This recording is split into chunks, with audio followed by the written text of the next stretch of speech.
Bonjour à tous. Si nous désirons répondre à l'appel de Christ, il faut nous rendre là où les gens vivent, se croisent. Mais où ? Dans la rue, bien sûr. Mais ne le faisons pas sans nous préparer. C'est important.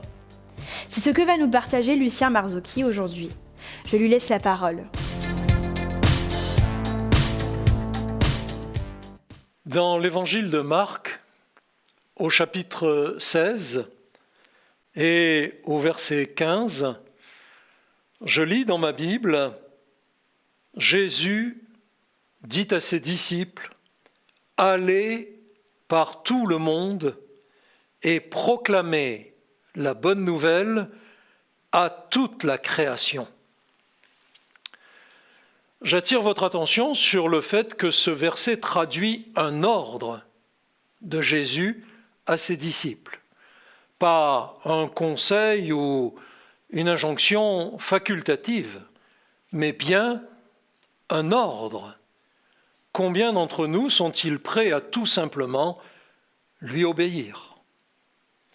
Deux priorités dans cet ordre de Jésus. Allez. C'est une lapalissade, mais il est évident que pour aller, il ne faut pas rester. Or, l'immense majorité des disciples de Jésus restent des années, voire une vie entière assis dans un périmètre bien délimité, à écouter de beaux serments concernant le témoignage et l'évangélisation.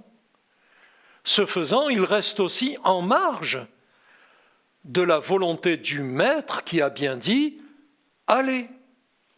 Et mis à part quelques rares personnes qui apparaissent de temps en temps dans leur église, eh bien ils ne verront jamais le monde confronté en masse au message évangélique. Puis ensuite Jésus a dit « partout le monde ». Tout est un absolu. Rien ni personne n'est exclu. Ni catégorie sociale, ni origine, ni couleur, ni race, ni opinion. Celui qui écoute un orateur sur une place publique, celui qui saisit machinalement un prospectus tendu, celle ou celui qui s'approche pour observer un groupe de jeunes mimant une parabole ou pour écouter un guitariste chanter un cantique entraînant, tout cela font partie du monde vers qui Jésus nous a envoyés témoigner de sa puissance et de son amour. Le seul moyen d'obéir au Maître et de toucher le maximum de personnes avec le message du salut est bien d'aller par tout le monde, là où le monde vit. Peut-être direz-vous, mais je suis bien d'accord avec ce discours. J'ai bien compris que je dois être le témoin de Jésus et que je dois participer à l'avancement du royaume de Dieu. Mais je ne sais comment m'y prendre, ni par quel bout commencer. C'est la raison même de ces enregistrements.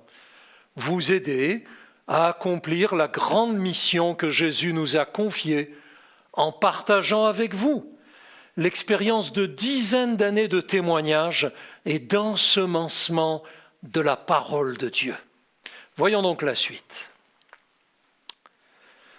Dans le livre de l'Ecclésiaste, au chapitre 10 et au verset 10, je lis ceci, « La sagesse a l'avantage du succès ».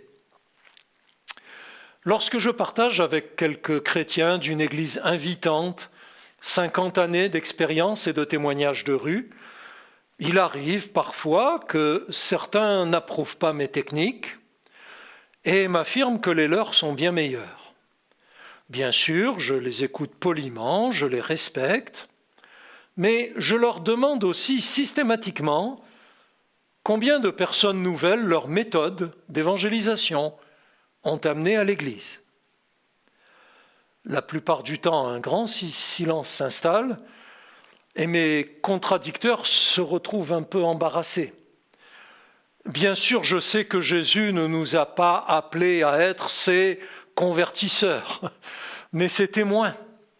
et que le simple fait d'ensemencer le pays avec la parole de Dieu nous permet de participer à sa grande œuvre de salut. Mais tout de même, on juge bien l'arbre à ses fruits, n'est-ce pas? Ça, c'est dans l'évangile de Luc, chapitre 6, verset 44. On juge l'arbre à ses fruits. Alors, je ne prétends en aucun cas détenir la méthode miracle qui assurerait un succès certain au témoignage urbain, mais bien plutôt une somme d'expériences et d'observations cumulées sur un demi-siècle, partagées avec toutes celles et ceux qui m'ont accompagné sur les places et dans les rues de différentes villes, et qui nous ont permis de présenter et d'offrir l'Évangile à des milliers de personnes qui ne nous connaissaient pas l'instant d'avant, ainsi que d'en amener un nombre considérable à assister à une réunion appropriée. Si vous le voulez bien, nous allons développer quelques-unes selon la chronologie suivante: objectif, moyen, méthode, objection, action, suivi, population particulière. Voyons donc tout d'abord les objectifs. Plutôt que de partir à l'aventure dans un quartier de notre agglomération en espérant rencontrer quelqu'un intéressé par notre démarche, il est nécessaire au préalable de réfléchir aux buts que nous désirons atteindre et nous les représenter clairement. Où, en quel endroit de notre agglomération désirons-nous intervenir? Un simple plan détaillé de notre quartier ou de notre cité peut nous permettre une évangélisation systématique et exhaustive. Quand? Quel jour? Quels instants, quels créneaux de temps pourrons-nous consacrer à l'ensemencement des endroits que nous avons prévu de visiter? Si nous ne procédons pas méthodiquement, nous abandonnerons bien vite ce service. Qui? À quelle catégorie de population voulons-nous nous adresser? Jeunes, âgés, SDF, ethnie particulière, toute personne rencontrée? Cette réflexion préalable est nécessaire, car elle nous permettra de bien choisir les documents à offrir et de nous préparer aux objections ou aux réflexions prévisibles. Comment?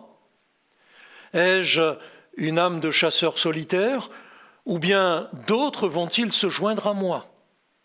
Seul, en binôme ou à plusieurs, la démarche est complètement différente et nécessitera quelquefois un leader et une mise au point préalable avant de partir à la rencontre des populations. Revenons sur ces 4 points. Où? Nous parlons bien de l'évangélisation systématique d'un endroit donné, et non d'une impulsion passagère qui nous pousserait de temps en temps à distribuer quelques tracts autour de nous. Si nous désirons être efficaces et toucher le maximum de gens, il va nous falloir être méthodiques et persévérants. Le mieux est donc de délimiter un périmètre précis sur un plan local et surligner les rues couvertes au fur et à mesure de notre avancement. Que ce soit pour une simple distribution en boîte aux lettres ou pour des contacts directs dans la rue, seule cette méthode nous permettra avec le temps de toucher un maximum de population. Alors je vous raconte une anecdote personnellement vécue. L'église où j'évolue dans la banlieue lyonnaise avait décidé d'offrir une Bible aux 6000 foyers de notre banlieue. Un budget avait été consacré à cet effort et une équipe de volontaires s'était constituée en binôme. Sous la conduite d'un ancien, armé d'un plan et d'un feutre, plusieurs chrétiens ont consacré un trimestre entier à sillonner systématiquement les rues de la ville et à offrir les 6000 Bibles de porte en porte. Pour la petite histoire, au bout de notre opération, quelques personnes se sont présentées spontanément au secrétariat de notre Église et se sont plaintes qu'elles avaient été oubliées dans la distribution. De sorte que nous pouvons aujourd'hui affirmer avec vérité que l'intégralité de la population qui nous entoure possède chez elle la parole de Dieu. Parlons maintenant du quand. Quand. Comme pour la définition du périmètre à ensemencer, la fixation de jours précis dans nos semaines est extrêmement importante pour assurer un travail de longue durée, surtout en groupe ou en binôme. Dans l'enthousiasme d'une formation à l'évangélisation, assurée par un évangéliste de passage, j'ai souvent observé que les résolutions prises dans l'euphorie du moment ne perduraient pas trop longtemps. Faute de planning commun, les occasions de remettre à plus tard ne tardent pas. Empêchements, circonstances, fatigue, obligations, prétextes, bien des motifs de repousser les actions initialement prévues vont se présenter et finir par faire échouer nos plans, pourtant sincères à l'origine. Que vous soyez seul, en couple ou à plusieurs, prenez le temps de vous placer devant un agenda et décidez tout de suite des heures ou des demi-journées consacrées à votre travail d'ensemencement et tenez-vous-y. Vos efforts y gagneront en efficacité et avec le temps, vous en récolterez les fruits pour l'œuvre du Seigneur.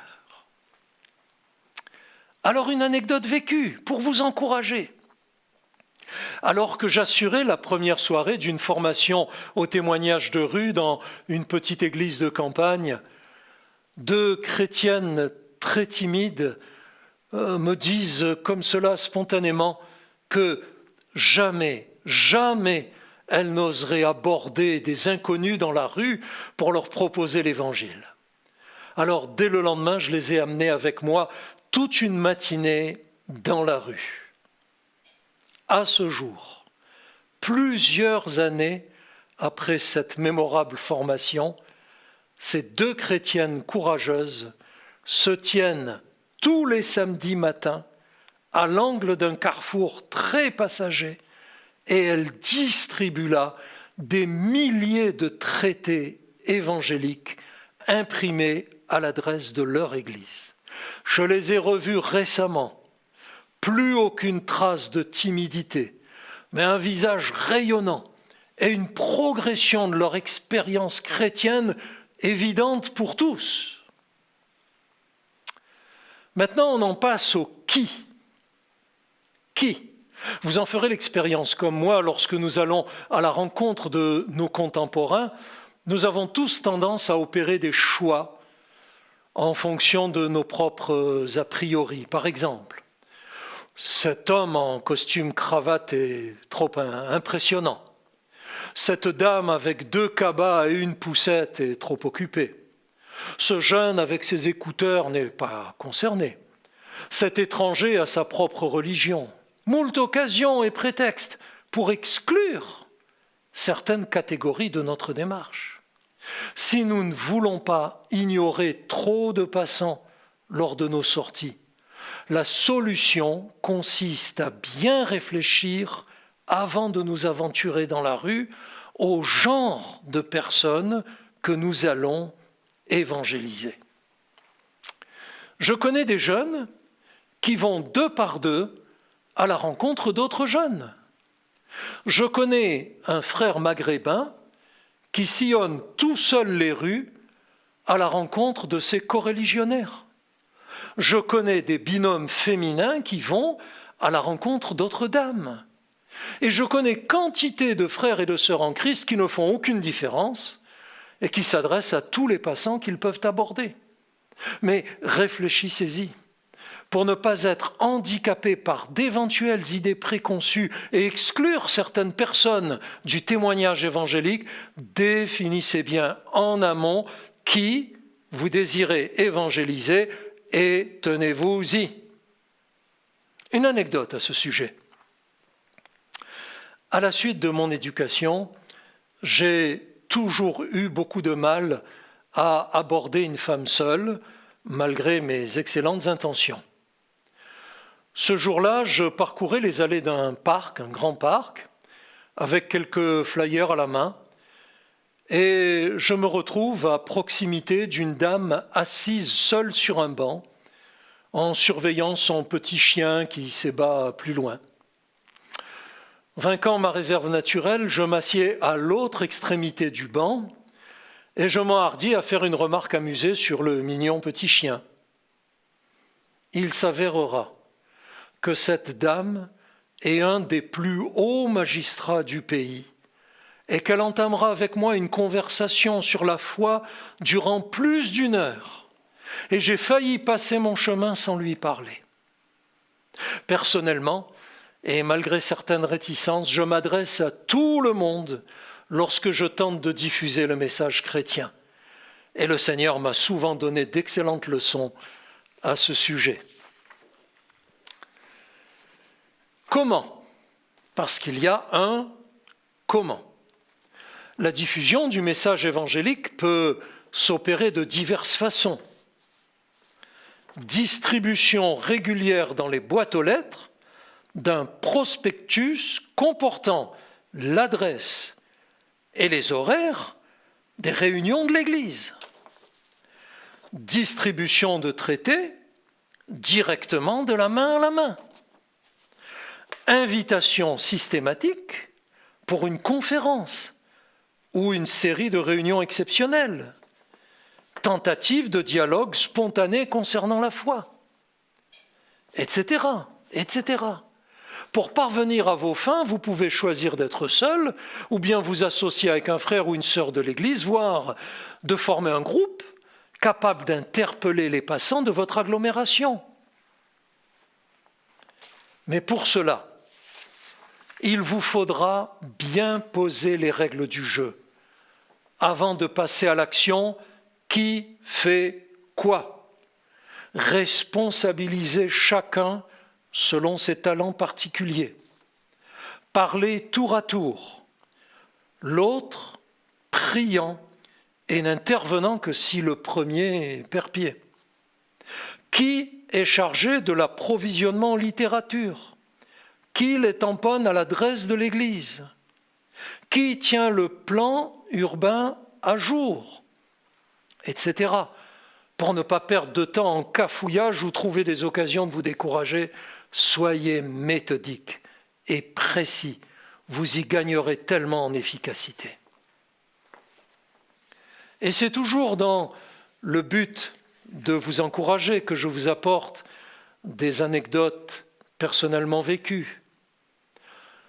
2 jeunes d'églises différentes, mais dans la même ville, avec qui j'avais partagé une après-midi, désiraient témoigner de leur foi dans la rue.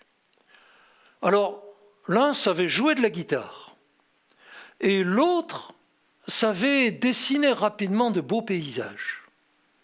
Eh bien, les 2 se sont associés et consacrent leur samedi après-midi à établir des contacts originaux avec leurs concitoyens sur les trottoirs des rues passantes, tandis que l'un colorie rapidement les cançons étalés sur son chevalet, l'autre chante des cantiques en s'accompagnant à la guitare. Et lorsque quelques personnes s'arrêtent et les écoutent, tous 2 expliquent les raisons de leur démarche et offrent l'Évangile à qui le veut. Dans la mesure du raisonnable, notre créativité ne devrait pas avoir de limite. Où ? Quand ? Qui ? Comment ? Vous vous en souviendrez ? Quelqu'un a dit que la réussite dépend de seulement 10% de talent, mais surtout de 90% de préparation. Si vous respectez cette approche, vos efforts perdureront et porteront du fruit pour l'avancement du royaume de Dieu. Il y a de multiples moyens pour faire entendre notre foi. Ne restons pas confinés dans notre confort. Osons libérer nos capacités et notre créativité. Soyons encouragés, semons et réjouissons-nous. À très bientôt et soyez bénis.